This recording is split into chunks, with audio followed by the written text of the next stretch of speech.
Welcome to the Marketing Pulpit Show, and I am Robert Gatewood, your host. We are here every Friday at 10:30 a.m. bringing you the good of marketing gospel. We're not saving souls, we're saving businesses, saving jobs, saving our community. Now, if I happen to save a soul along the way, don't hold that against me. We'll just call that icing on the cake. Now, the mission at Marketing Pulpit Show is to build strong businesses in our community so that we can put our people to work. And we do that with business development, job creation, and service. So if you ever find yourself in a business crossroads and not sure which way to turn, just turn on the Marketing Pulpit Show because we're on a mission. The show is broadcast live from the illustrious Radio 1 studio. Welcome to the Marketing Pulpit Show. I'm Robert Gatewood, your host, and we are here every Friday at 10:30 a.m. bringing you the good marketing gospel. We're not here to save your soul. I'm here to save your business. And we do that every Friday right here with customer service, business development, and that service. Welcome to the show. I'm Robert Gatewood, and I am a business developer by trade. I have a company called Gatewood Marketing and Web. I'm also a business developer, digital technology consultant, written a couple of books. I'm an adjunct professor where I teach marketing and business development, social media strategies, digital marketing, PR. And these are different times. So today we have a different kind of show. I'd like to welcome everybody, all the new listeners and those who've been hanging in there for the past 15 years. We've been at this for 15 years. The show started over at Radio 1 back in May of 2010. Show was given its name after my dad, who was a Baptist minister. He spent most of his years behind the pulpit. So I named the show Marketing Pulpit in his honor. I am not a minister. Well, you might call me a minister of business, but I'm actually a business developer. I help people start businesses. And if you have a business already, I help you grow that business. Well, this is August 1st. This is the beginning of Black Business Month. Black Business Month. Some people might say, why do you need a Black Business Month? Like some people might say, why do you need a Black History Month? Why do you need a Black this, Black that? Well, we're not going to have that debate today. I do think it's important, however, that we recognize that this is a time it's a call to arms. I don't mean physical arms. I mean an alarm because of the state of Black businesses and the state of our country. So this is a different kind of Black Business Month. Normally, I come up on here on Black Business Month. I say, go out here and support a Black business, go buy somebody's t-shirt, go sit in somebody's Black restaurant. Well, it's a little more weighty this time because of the straits that we find ourselves in as a country. I'm going to start out with some news today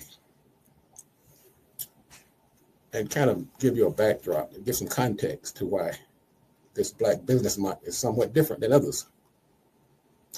In the DC area, the USDA plans to ship thousands of workers away from DC. That's the United States Department of Agriculture. Plans to slash its presence in Washington, D.C. by sending employees to 5 regional hubs. Now you got to look at that prima facie at face value. You say, what's wrong with that? Well, the people where they're shipping the jobs, they can either go with where the jobs are being shipped, if they have that option, or the jobs are going to be picked up by somebody where they're sending these jobs. Places like Kansas City, Missouri, Indianapolis, Fort Collins, Colorado, Salt Lake City. For all those who doesn't know, in the DC area, it's really called a Black economic hub. Probably has the largest concentration of Black businesses outside of the continent of Africa in the world. So when you're taking jobs away from DC, you're taking away a middle class, a source of employment and support for Black businesses. That's one story. My second news story is that the federal job losses jumped to 12,700 in Maryland. Of course, Maryland also is right outside of Washington, D.C. We call this area the DMV, District of Columbia, Maryland, and Virginia.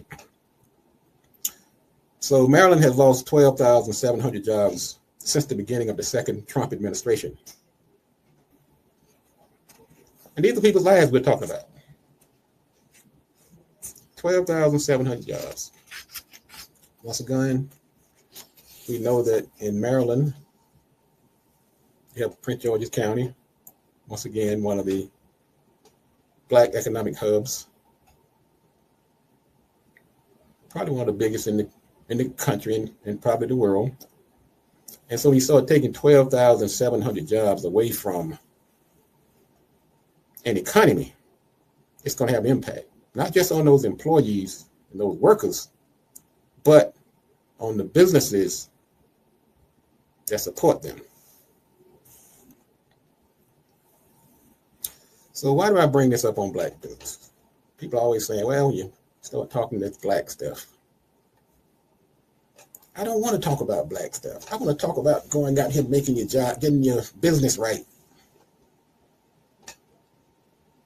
I want to say, go out here and support each other. I want to go out here and say, build the best mousetrap. I want to be talking about the left brain, the right brain, the consumer adoption process, the 5 reasons people buy, critical mass, break-even analysis, SWOT analysis. That's what I'd rather be talking about. But when your community is under attack, your business community is under attack, then those things aren't going to matter if you don't have businesses or an economy. So we have to put things in the right order. So on this Black Business Month, I'm proud that I am a Black business owner. I have several businesses. I've been in this, called myself an entrepreneur probably the last 40 years. So I like to acknowledge and throw out a supportive economic empowerment to all my fellow Black business owners, and through my company to all business owners in general. But we have these economic disparities. So when Black Business Month was established by Frederick E. Jordan and John William Templeton in August of 2004, they were doing this to celebrate the contributions of Black entrepreneurs and to garner support for minority-owned businesses. And I herald that effort. So that's what we're going to do. We're going to highlight the importance of supporting Black businesses, not necessarily at the expense of anybody else. It's not that kind of party. We are focusing today. Sometimes you just have to focus on a thing. We learned that in Marketing 101. When you throw up the broad net, you really catch nobody. When you focus, you make an impact. Let's give some backdrop on the importance, why it's important to support our Black businesses. Well, first of all, let's look at some general statistics. There is an income disparity in the households between Black and white. White households have an income of about $76,000 compared to Black households of about $45,000. That's 2019 data. Somebody holding a bachelor's degree earns about 20% less than their white counterparts if they're Black. When it comes to wealth, the median white family holds about 8 times the wealth of the median Black family. And when we talk about entrepreneurship, let's just say I'm on this show talking about let's build strong businesses in our community so we can put our people to work. By most counts, Blacks account for about 13% of the population in the United States. But Black businesses account for 2% of the employer businesses. We're not talking about the businesses where you got one person operation and those side hustles and things like that. Only 2%. Black businesses are only 2% of the employer businesses. So that means if you're 13% of the population, but you're only 2% of the employer businesses, that means in the current state, in order for the Black community to survive and or thrive, you must go outside the community.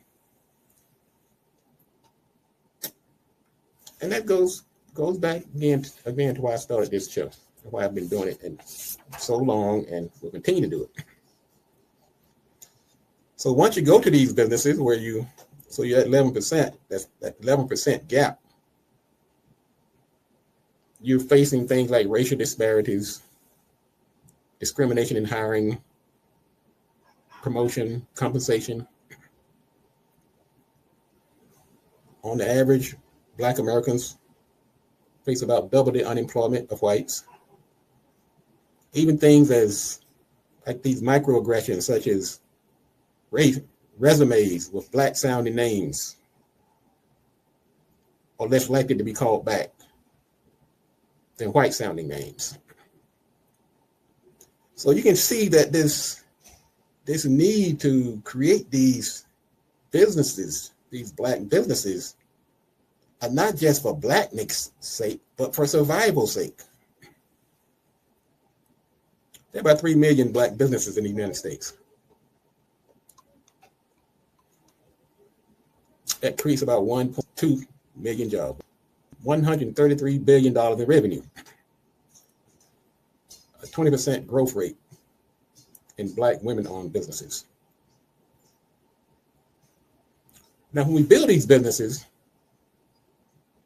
we get job creation and wealth building opportunities. We can reinvest in the community. And we can be diverse and dismantle some of the historic racial barriers. But then we get down into the details of barriers once you start a business. There's financing disparities. Black-owned businesses experience a denial rate of three times higher when it comes to getting financing. And on average, pay a 7.8% interest rate compared to 6.4% for whites. Then there are new SBA rules coming out that's going to be doing budget cuts and creating uncertainty for some of the Black businesses that have been receiving funding through SBA initiatives. We have tariffs going on. That's increasing the cost of goods sold, which uniquely threatens Black businesses who are already on a razor-thin margin because they're already paying higher product costs because they're not buying in the volume as some of the bigger white-owned companies. And because of this wealth gap that I spoke of earlier, Black families and households don't have that cushion, that nest egg to go out and start a business with their own resources and funds.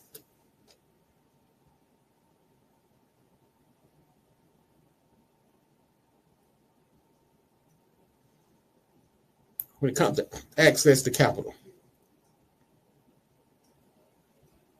many Black businesses are underbanked or unbanked, meaning they're not getting the money they need. We have geographic disparities where there are bank deserts in certain communities. You just can't find a bank. You have to get in your car and drive to another community just to sit in front of someone. Blacks face a higher rejection rate and unfavorable lending terms compared to whites.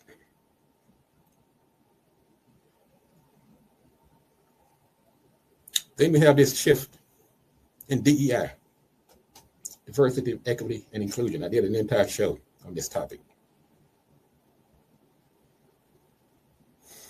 So we've had companies like Target who had promised $2 billion,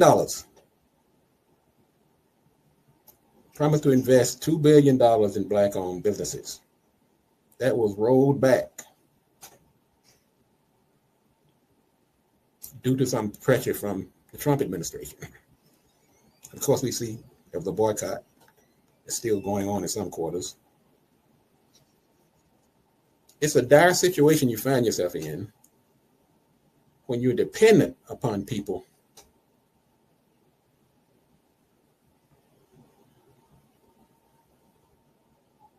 who also want to oppress you and hold you back.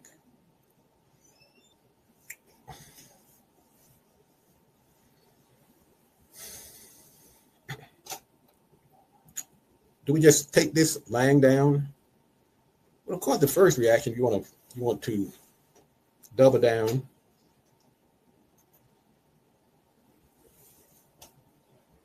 support each other.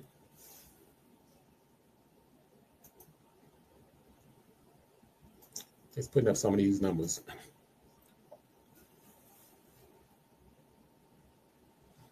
Challenges facing Black businesses. About half of Black businesses are denied loans compared to 18% of white business owners. VC, venture capital funding. Black businesses receive less than 1% of venture capital investments.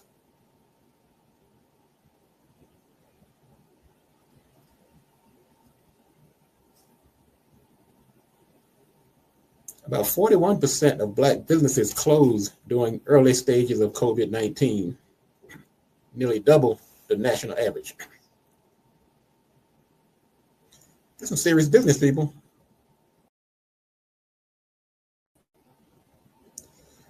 So what are we going to do about it?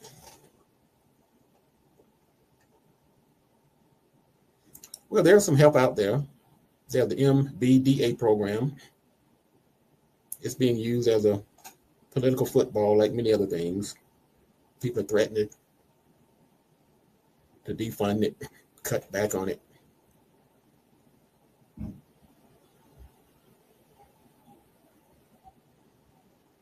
And there are many recent budget cuts in the current administration that seem to be targeted towards Black-owned businesses. So, but there are some opportunities out here. I don't want to give you all this doom and gloom and thank you. There's an increased awareness. There's increased awareness right now. Social movements to recognize the need to support Black businesses. Well, like this show, but we've been doing it for 15 years. This is nothing new for me. We are seeing a e-commerce growth and a digital transformation that can somewhat level the playing fields in some areas. Just a little inside story. This month, I'm teaching a digital marketing program. It's a camp through Prince George's Community College. It's really one of my ways of giving back. And I was asked to do this camp. I really didn't want to do it. I wanted to take the summer off and chill. But when I looked at the state of Black America, Black businesses, the future, then I said I didn't have a choice. Of course, I always have a choice, but I did it. In the midst of it, I get a call from a nonprofit down in North Carolina. They asked me would I come on board. This is between the classes that I'm doing up here in the DC area. Would I come on board and do a presentation for a similar class and camp they were doing down in North Carolina? I did that on Wednesday of this week. So don't feel like we are helpless that you can't make an impact. There are networks out here that are growing.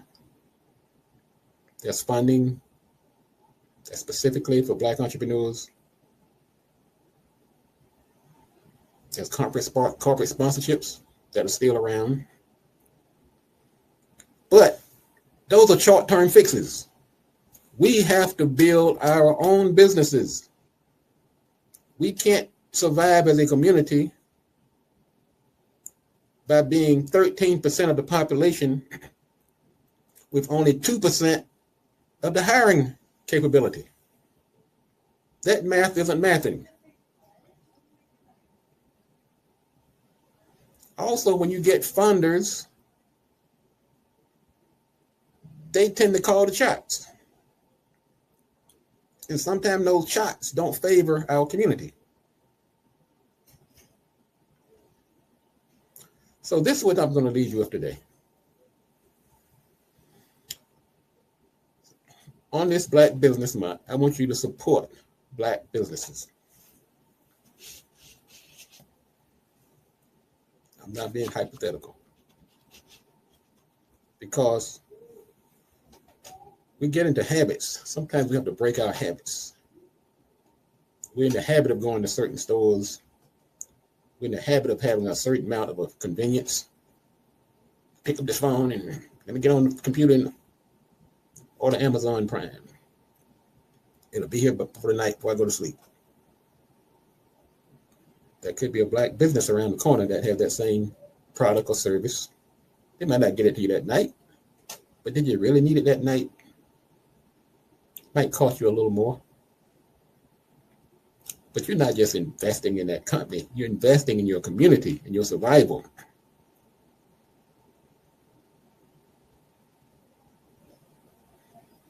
Share this information on your social media platform. Use hashtags. Go to certain business pages. Use the hashtag Black Business Month. Support Black business. Post. Share things like this show.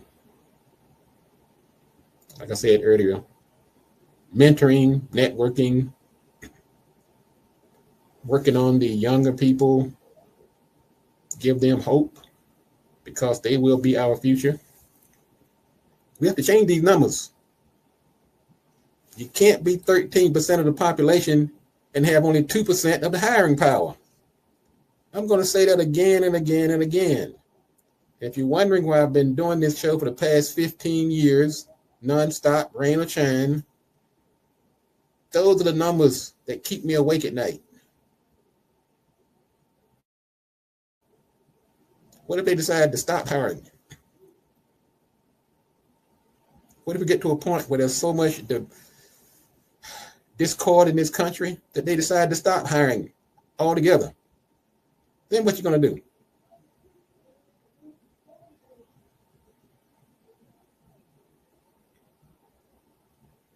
Educate. Understand these systemic inequities.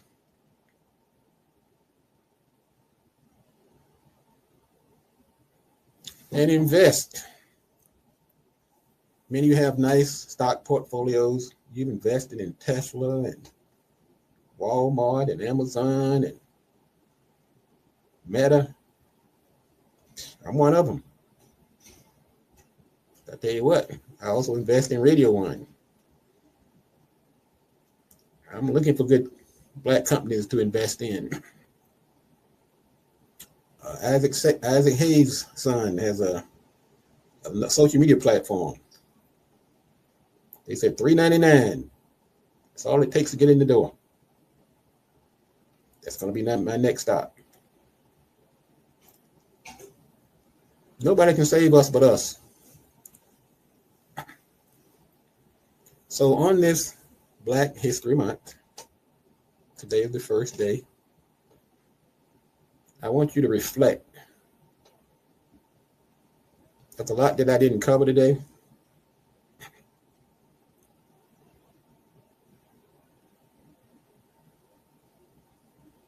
There's a lot you can add to those numbers that I gave out. You can go back and fact check them. If they're not right, and give me your numbers. Right? Send me a note. I'll come back on the air. If you think I'm dooming and glooming, then I invite you to come on this platform. Send me a note. Gatewood at marketingpulpit.com. I'll bring you on here. We'll talk about it.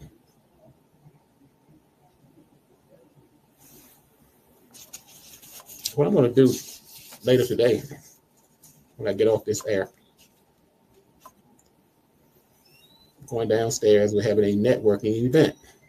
BLE, Miss Bernadette Clay and her staff have put together a monthly event.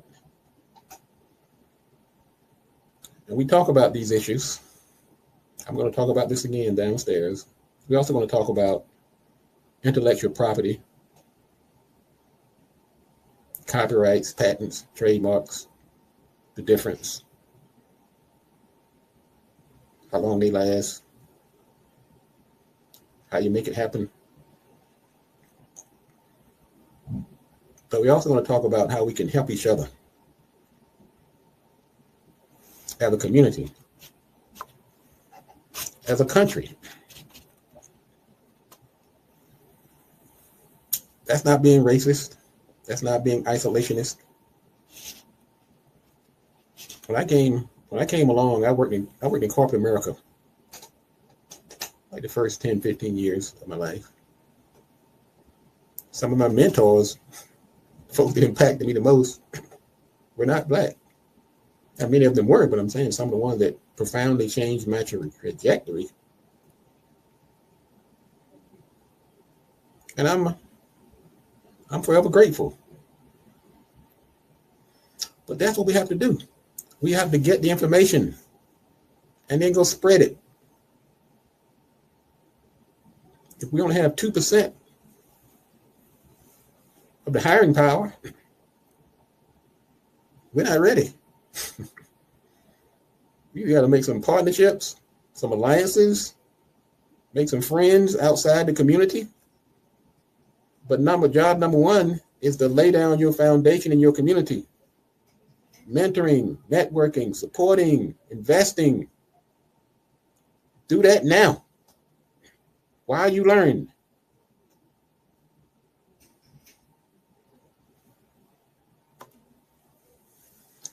All right, that's it for today. Thank you again. This is the Marketing Pulpit Show. I'm Robert Gatewood, your host. I'm here every Friday, 10:30 a.m., bringing you the good marketing gospel. If you're in the DC area, come on down to the First Friday networking event, 9701 Apollo Drive in Largo, Maryland. I'll be there, Miss Bernadette Clay. And she is the poster child of Black business excellence. They have the 3 locations for office space and business services. They have a location in National Harbor, right across from Tanger Outlet. They have a location in Largo Park Center. And they have a location in College Park, which is a hub zone. So you want to hang around people also that can show you how it's done. And that's why we have this networking event every first Friday of the month. Once again, I volunteer to do this. I could probably do something better with my Friday mornings. But once again, when I go out and get this knowledge, when I went out and got a master's degree in business, undergrad degree in pre-law and political science, I don't plan to just take this information to the grave. I want to share it. I want to help. And you can too. All right, let me get out of here. This is the Marketing Pulpit Show. I'll see you next Friday and the Friday after that, God willing. And if you want to be successful, you have to do these 3 things. Do the right thing. Do it at the right time. You have to do it right. Enough talk. Let's get to work.